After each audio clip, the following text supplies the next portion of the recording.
আসসালামু আলাইকুম। আমি নতুন একটা এক্সপেরিমেন্ট করি, ছাদ কৃষির মধ্যে নতুন করে যোগ করি বস্তায় শশা চাষ। এটা আসলে আমার নতুন একটা এক্সপেরিমেন্ট। এই যে রেজাল্ট আসছে আপনারা দেখতেছেন।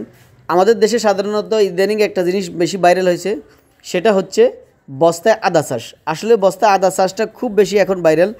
ইদানিং দেখি ফেসবুকে ঢুকলে বা কৃষি সম্পর্কিত যতগুলো পেজ আছে, ছাদ কৃষির পেজ আছে, এগুলিতে শুধু বস্তায় আদা চাষের বিষয়ে বলা হয়।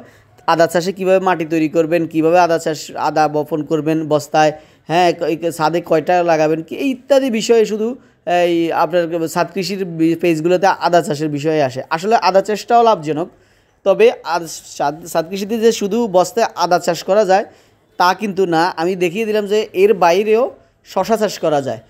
অনেকে কাঁচামরিচও চাষ করেন, আমি দেখলাম বস্তায় কাঁচামরিচও লাগান। আসলে বস্তায় আদাটা যতটা জনপ্রিয়তা পেয়েছে, এর পাশাপাশি কিন্তু এগুলিও কম জনপ্রিয় না।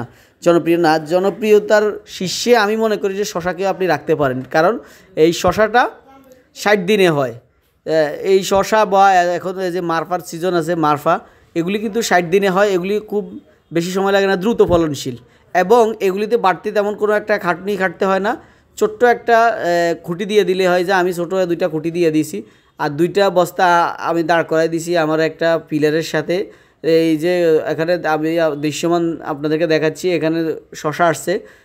আসলে যদি সঠিকভাবে আপনি মাটিটা বরাদ করতে পারেন, রেজাল্ট ভালো হবে ইনশাল্লাহ। ধন্যবাদ, ভালো থাকবেন।